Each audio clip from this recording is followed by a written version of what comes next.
Have you ever looked into a mirror and felt like it was looking back at you? Sarah thought it was just an old attic mirror, dusty, cracked, forgotten. But the first time she stood before it, her reflection didn't move. When she did, it lingered, like it wanted to stay. At first, it was subtle, a smile that wasn't hers, a shadow moving when she stood still. But then her reflection stepped out. Imagine watching yourself walk into your own room, breathing when you can't, smiling when you're terrified. And what Sarah discovered too late is that once the mirror takes an interest in you, it never lets you go. The attic had always been off limits. When Claire moved into her grandmother's old Victorian house, she promised herself she wouldn't touch the dusty top floor. It wasn't just the creaky ladder or the smell of mildew that kept her away. The attic had a heaviness, a stale air that seemed to breathe on its own. Her grandmother had never explained why it was always locked, only muttering, "Some things are better left alone." But curiosity is a stubborn disease. On a rainy afternoon, after weeks of unpacking, Claire found herself staring at the attic door. She stumbled on an old brass key tucked inside one of her grandmother's sewing boxes. The weight of it pressed into her palm, whispering. By evening, she gave in. The key slid in easily. The lock clicked, like the house had been waiting for this moment. She pushed open the door and was met with the smell of rotting wood and moth-eaten cloth. Light spilled weakly from a single window, illuminating cobwebs stretched across trunks and broken furniture. And then she saw it. A tall mirror stood against the far wall, half hidden under a dusty sheet. Its gilt frame was cracked and darkened, ornate designs curling like veins of gold.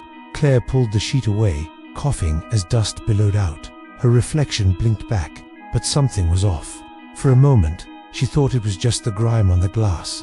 Then she noticed the reflection didn't move quite right. When she tilted her head, the mirrored Claire was half a second late. When she touched her hair, her double's hand lagged, just slightly. Her stomach tightened. "Old glass," she whispered, trying to laugh it off. Just old glass. Still, she couldn't look away. There was something magnetic about the mirror, as if it demanded attention. She stood there longer than she meant to, watching herself almost mimic. Finally, shaking off the unease, she draped the cloth back over the mirror and left. But that night, lying in bed, she thought she heard footsteps above her head. The next day, she went back up. The sheet was on the floor. The mirror stood uncovered. She froze. She hadn't left it like that. This time, she forced herself to stand directly in front of it, heart hammering. She stared at her reflection, waiting for the lag. It was there again, just a fraction of a second late. But now, something else. Her reflection's lips curved upward, faintly. She hadn't smiled. Claire stumbled backward, the air leaving her lungs. She blinked hard, looked again. The reflection was normal now, copying her movements perfectly. She laughed nervously, though it sounded hollow in the attic's stillness. "You're just tired. It's the light. You're freaking yourself out." But that night, the footsteps came again. Louder this time, slower, like someone pacing. By the third night, the sound wasn't above her anymore. It was in the hall. Then at her bedroom door, she told herself it was just the house settling, the wind, her imagination. She didn't want to admit what she felt, that whatever was in the mirror, wasn't staying inside. On the fourth day, she invited her best friend, Rachel, to come over. "You have to see this," Claire said, dragging her up the attic stairs. Rachel squinted at the mirror, unimpressed. "It's just a creepy antique. You sure this isn't just in your head?" "No, watch." Claire stood in front of it, forcing herself to stay calm. She waved her hands slowly, her eyes locked on the reflection. Rachel frowned. "What am I supposed to wait?" Claire whispered. And then it happened. The reflection hesitated again, just for a heartbeat too long. Rachel's eyes widened. "Okay, yeah, that's weird." The reflection suddenly broke into a grin. Not Claire's grin. Too wide, too sharp. Claire gasped, stumbling back. Rachel cursed and nearly dropped her phone. "Tell me you saw that," Claire demanded. Rachel swallowed hard. "I saw it." "Jesus, Claire, what the hell is that thing?" Before Claire could answer, the mirror's surface rippled. For a second, like water disturbed by a stone, their reflections blurred. Then it was still again, perfectly normal. The attic felt colder. Rachel grabbed her arm. "We need to cover this thing up, or better get rid of it." But when they turned, the dusty sheet was gone. Neither of them had moved it. "Where the hell?" Rachel began. The mirror creaked, like wood straining under weight. And then came the sound, faint but clear, a laugh. From inside the glass, both girls bolted down the attic stairs, slamming the door behind them. That night, Claire lay in bed wide awake, Rachel asleep on the couch downstairs. The house was silent except for the rain tapping on the windows. Then came the sound, a slow creak of a door opening above her, footsteps descending the attic stairs, but the attic door was locked again. She'd made sure of it. Still, the sound drew closer, step, step, step, and when she finally dared to glance at her bedroom mirror across the room, her reflection wasn't in the bed anymore. It was standing at the foot of her bed, smiling. Claire couldn't scream, her throat locked as she stared at the reflection in her bedroom mirror. It wasn't her lying in bed, it was her standing at the foot of the mattress, smiling with teeth too long and too white. She blinked, and it was gone. Her reflection lay where it should, tucked beneath the covers, her face pale and stricken. Claire yanked the blankets over her head like a child, trembling until exhaustion finally pulled her into a shallow, restless sleep. Morning brought no comfort. The house looked normal, too normal, as if it were hiding its secrets beneath layers of wallpaper and dust. Rachel was already awake, pacing the kitchen.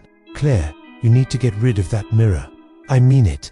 That thing isn't right." "I know," Claire whispered, her voice raw.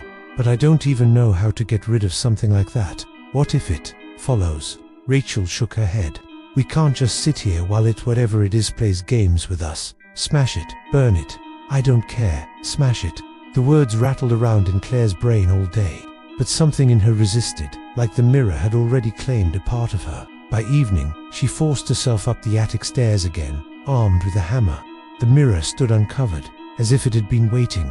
Her reflection blinked at her, perfectly in sync this time. No delay, no smile. Her grip tightened on the hammer. "You don't own me," she muttered, though she wasn't sure who she was talking to. Then the reflection whispered. Claire froze.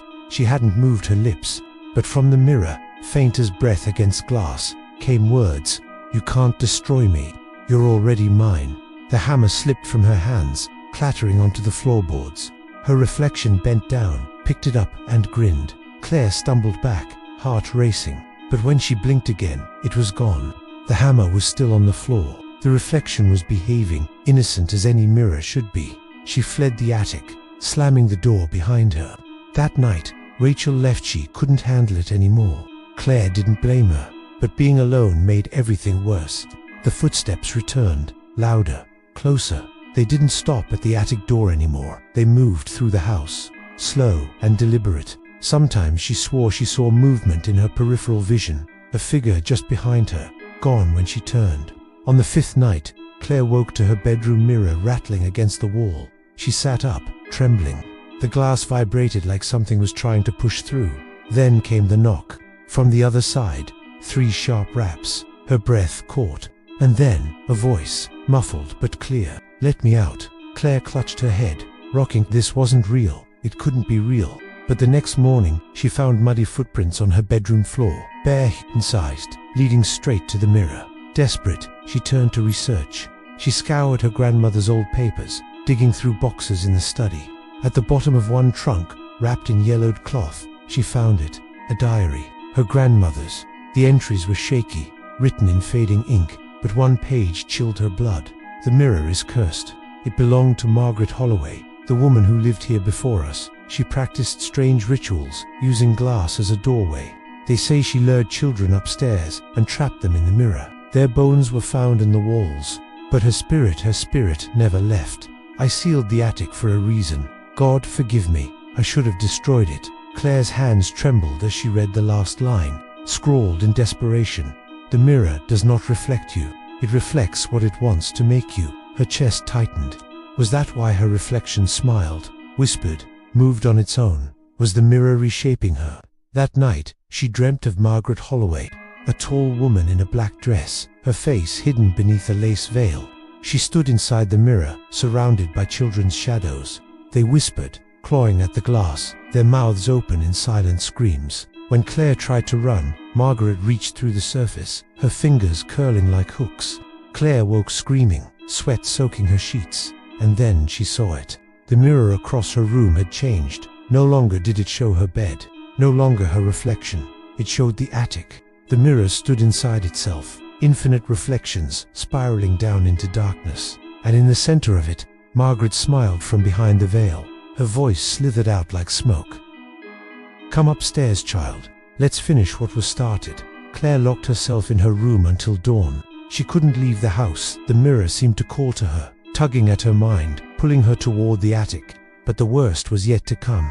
On the 7th night, she awoke not to footsteps, not to whispers, but to breathing, right beside her bed. She turned slowly, her heart in her throat. And there she was, her reflection, not trapped in the glass, not delayed, not smiling, standing in her room, solid and real. Her eyes glowed with hunger, and in her hand she held the hammer. The hammer gleamed in the pale moonlight, filtering through Claire's window. Her reflection, the thing wearing her face, tilted its head, smiling wider than any human jaw should allow. Claire scrambled backward across the bed, heart slamming in her chest. "Stay away from me," she choked, her voice breaking. The double didn't speak. It simply stepped closer, the floorboards creaking under its weight. The hammer scraped against the wall as it dragged it along, like a predator savoring the chase. Claire lunged for the lamp on her nightstand and hurled it. The bulb shattered against the wall, plunging the room into darkness. She bolted for the door, fumbling with the knob, finally yanking it open. But the hallway wasn't right. Instead of her upstairs corridor, she found herself staring into the attic. The mirror stood before her. "No," she whispered, her knees threatening to buckle. "No, no, no." Behind her, the reflection's footsteps drew closer. She spun, ready to fight, but the room was empty. She was alone in the hall, except she wasn't. The attic door groaned open on its own, and she heard them, children's voices whispering, crying, pleading. Claire backed away, clutching her chest. But the whispers grew louder, flooding her head until she could almost make out words. "Join us, join us, join us." She ran, down the stairs, through the kitchen, out the back door. The night air hit her like ice water, and only then did she realize her mistake. Her reflection was already standing in the yard. Its eyes gleamed in the dark, hollow black pits. Claire screamed and stumbled backward, slamming the door shut. She pressed her back against it, gasping. Silence. Then, slowly, she lifted her gaze to the window. Her reflection was inside the kitchen now, watching her. The next morning, Claire tried to leave for good. She packed a bag, grabbed her car keys, and fled out the front door. She didn't look back until she was on the road, heart racing, hands trembling on the wheel. The town blurred past. Houses, shops, traffic lights, it all felt unreal. Then her phone buzzed. A text, from her own number. "You can't run." She dropped the phone onto the passenger seat, nearly veering off the road. No, no, no, this isn't real. But when she glanced into the rearview mirror, her reflection didn't match her. It smiled. She slammed on the brakes, skidding to a stop on the empty country road. Her chest heaved. Her reflection leaned forward in the glass, pressing its hand against the inside of the mirror as if trying to break free. The surface of the rearview rippled like water. Claire screamed and ripped the mirror off the windshield, hurling it out the window. It shattered on the asphalt behind her. Silence for a moment. She almost believed it was over, until she saw the gas station up ahead. In the front window, she caught sight of herself. And in that reflection, she wasn't in the car at all. She was standing in the attic. She barely remembered driving home. Some unseen force seemed to guide her back to the house, dragging her like a puppet. By the time she stumbled inside, the air was thick with rot and dust, and the whispers were deafening. The attic door stood wide open. Her legs moved on their own. Step by step, up the ladder, into the suffocating dark. The mirror waited. Margaret Holloway stood within it, her veil drifting as if underwater. Children's pale hands pressed against the glass from behind her, their eyes wide with terror. "You see," Margaret's voice was like silk and smoke. "The glass doesn't just reflect, it replaces. That's how I've lived so long, dear. Reflection by reflection, life by life." Claire shook her head violently. "No, you can't have me." Margaret raised a hand, and the children's whispers grew frantic. "It's too late. Look at yourself." Claire glanced at the mirror. Her reflection wasn't hers anymore. Its eyes were hollow, its grin stretched ear to ear. The reflection raised the hammer again, tapping the glass lightly, cracking it with each hit. Tap, crack, crack. The surface splintered like a spiderweb. Claire dropped to her knees, clutching her ears. "Please stop." Margaret's laughter rolled through the attic. "One more crack, and it will be complete. You'll live in here, and she will live out there." The reflection lifted the hammer for the final blow. Desperate, Claire lunged forward. She grabbed the hammer mid-swing, both hands closing round the cold metal. Her reflection fought back, its strength monstrous. The glass pulsed like a heartbeat, shards falling onto the floor. Claire screamed and wrenched the hammer free. With all her strength, she turned it not on the glass, but on herself. The sharp edge tore across her palm. Blood splattered the mirror. The surface hissed, steaming as if burned. Margaret shrieked, the children's hands smearing against the glass before dissolving into mist. The reflection staggered back, its smile faltering. Claire raised the hammer again. "You don't own me." She smashed the mirror with a primal scream. Glass exploded, raining shards across the attic. The reflection shattered into 1,000 pieces. Margaret's veil burst into flame before collapsing into ash. The children's voices faded into silence, and then darkness. When Claire woke, she was lying on the attic floor, blood crusted on her hands. The mirror was gone. Nothing left but broken wood and dust. For the first time in days, the house was silent. She stumbled downstairs, every step heavy, her body aching. The air felt lighter, cleaner. She almost believed she'd won, until she reached the kitchen. Her reflection in the window didn't move. It just smiled. And this time, the smile was hers. For 3 days, Claire tried to ignore it. She covered the windows with blankets. She avoided every reflective surface. She even smashed a bathroom mirror with the same hammer she'd used upstairs.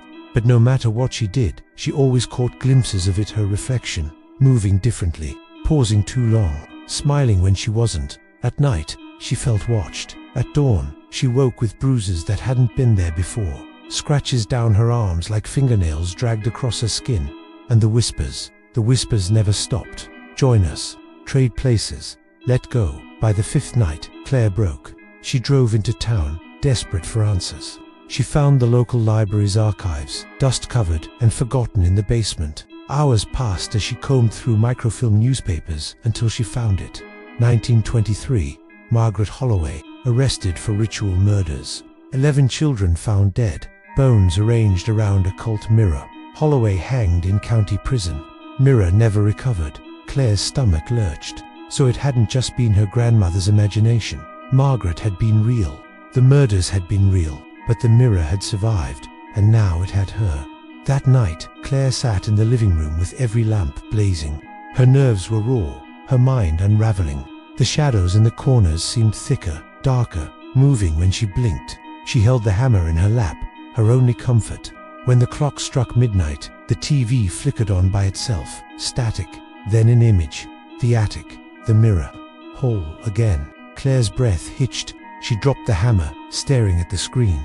"No, I destroyed you. I destroyed you." The picture zoomed closer.